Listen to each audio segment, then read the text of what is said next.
is Steven Sunday. I'm an ambassador of Eternity. You can see this is my name and then my number. This link, I'll give you an assignment with it.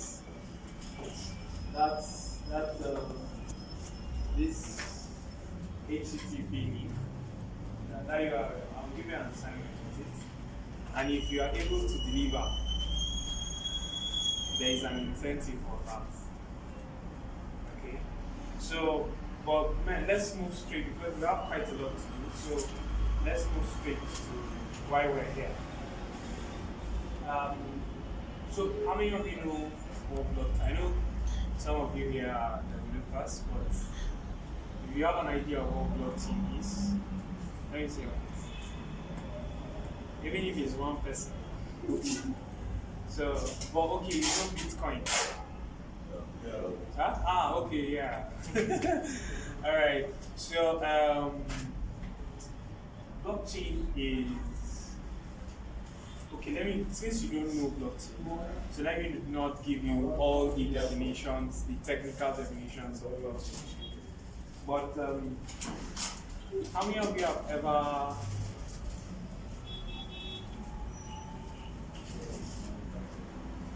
Well, let me. What okay, for instance, this is a building, right? It's an open building, and anyone can walk into the building. True or false? There are guidelines that you need to follow to be effective in this class. True or false? In this building, for you to actually utilize the potential of this building, you have to follow some guidelines, right?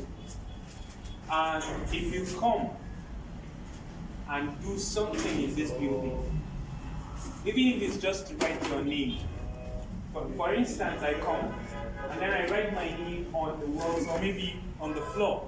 It stays there until the floor is destroyed. If the floor is not destroyed, it stays forever. True or false? Yeah? Okay, so having access to this room, it means that you can be denied access and then it can be granted access. True or false? Because it has a door and then it has other entrance and all of that. So the blockchain is this room, but digitally, where you can have access, whether there are, so it means if you can have access, it means it can actually be public. And then if you can't have access, it means it can be private. So if this place can be open, but they would say no, you need some special permission before you get into it. So these are this is how the blockchain works and then operates. You understand me? Are we still together? Yes, sir. Okay, so the blockchain is simply, what the blockchain simply means is a ledger, is this room, that collects information and stores them in a decentralized form. Each and every one of us here have different things running through his mind, right? But we're still in the same room, but we have different information on our head. Are we together? So this is just simply how the blockchain runs and how it works. Now, it means that on the blockchain, every one of us here is a node where information can be stored and accessed. Do you get it? So it means that if this whole building is a blockchain and we are nodes, it means that each and every one of us is carrying different information about this particular place. As you are seated here, your perception of this place is different from TK's perception is different from you. What's your name? Edgar. So like that. So what we are doing actually is we're just trying to see how we can relate to blockchain with the simplest thing. So in a nutshell, like I said, blockchain is a distributed ledger that has different kinds of information stored on it. Are we together? So you have different information stored on the blockchain, and then every node carries separate information. So one node cannot bring down the whole blockchain. For instance, if he walks out of this place, does this building stop existing? If he walks out of this place, does it mean we are going to stop talking? It means we can still continue because there are other people still listening. So that's how the blockchain works. If one node is down, for instance, this computer is stored on, maybe runs a node on Eternity's blockchain, and the computer crashes. Eternity's blockchain will still continue, true or false? So this is how the thing works and all of that. Do you understand the concept of blockchain? And then, of course, it is a peer-to-peer network. You understand? Whereby information is being, or rather, it's transactions are done on a peer-to-peer level. Okay, so I can do a transaction with you, and then it's registered on the blockchain. One of the key functions of the blockchain is it is very decentralized and very transparent, and of course, it guarantees some level of security. Even though some recent, just this week, no, last week, or rather on Sunday, I heard that one cryptocurrency was attacked, blah blah blah. Anyway, that one is not true. But then, of course, in terms of security, you can actually count on the blockchain to a very large extent. And then, so like I said, decentralized, very transparent, and very secure. So this is just a graphical, sorry, the screen is very bright, so you might not see some of the things. But this is just a graphical representation of how the blockchain works.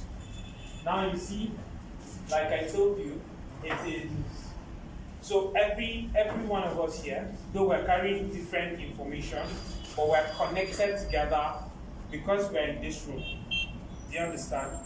So if somebody wants to access something in this room, it means he can have access to us as well. So they are interlinked together. That's why it's called the blockchain. So you can see it's represented in form of blocks, and then it's connected together. So this is just a graphical representation of what that means. So Eternity. Sorry, I'm really finding. Can you see? Yes. Okay. So Eternity. What is Eternity? Now Eternity is the third generation blockchain platform. The first is, of course, the almighty Bitcoin. And then how many of you know of Ethereum? Okay, so Ethereum is the second. And then, of course, you have Eternity and others as third generation. What makes what makes Ethereum different from Bitcoin is the fact that you can actually write smart contracts. Okay. Now, what are smart contracts? Smart contracts are just digital contracts that are automated on the blockchain. Like it's written and then stored on the blockchain, and it executes automatically once two conditions are met. Okay, or maybe one condition can actually trigger a contract, but of course it might not execute because the second condition is not met. You understand? So it's just like the normal contract.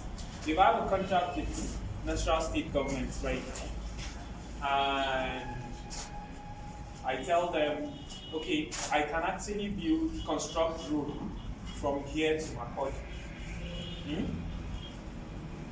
What will make us communicate between me and national state governments is when I have a signed contract with them, right? It's endorsed by me and then whoever is representing the government. You understand? So the same thing happens on the blockchain as well. Okay? So that of the blockchain, you don't always need to go and So it executes automatically and all of that. So that's what makes Bitcoin different from Ethereum.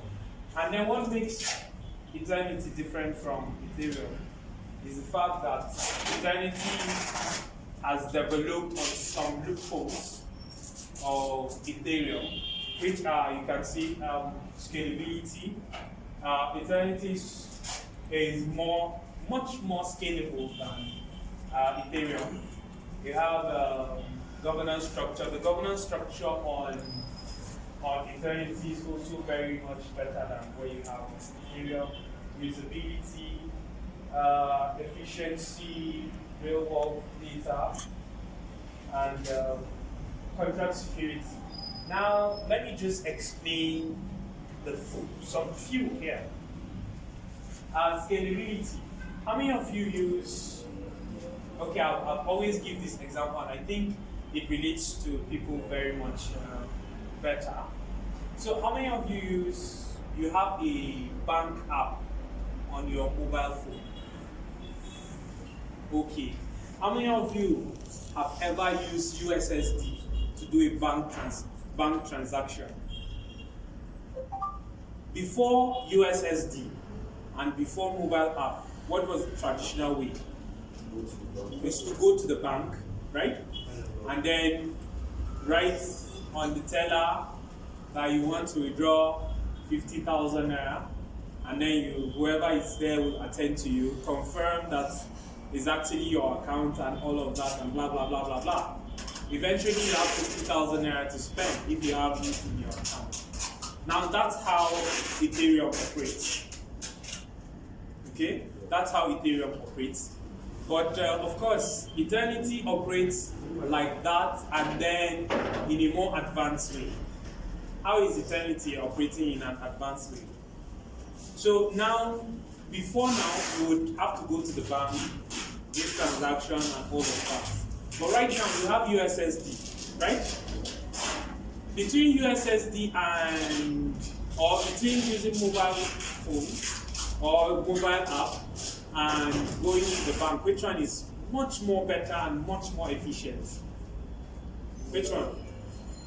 Going to the bank or using your mobile app? Which one is efficient for you? Why? Because it saves you time, energy, and a lot of things, resources, and what have you. Now, it's the same thing that happens on Eternity. That you have the option of using state channel. Now, what state channel does is it enables transaction to be effectively carried out off-chain. Do you understand? So it means that I can actually do a mobile transfer for you, and tomorrow you deny that nothing between me and you happened. And yes, of course, you are right, because I lost my phone, okay? And then I also lost,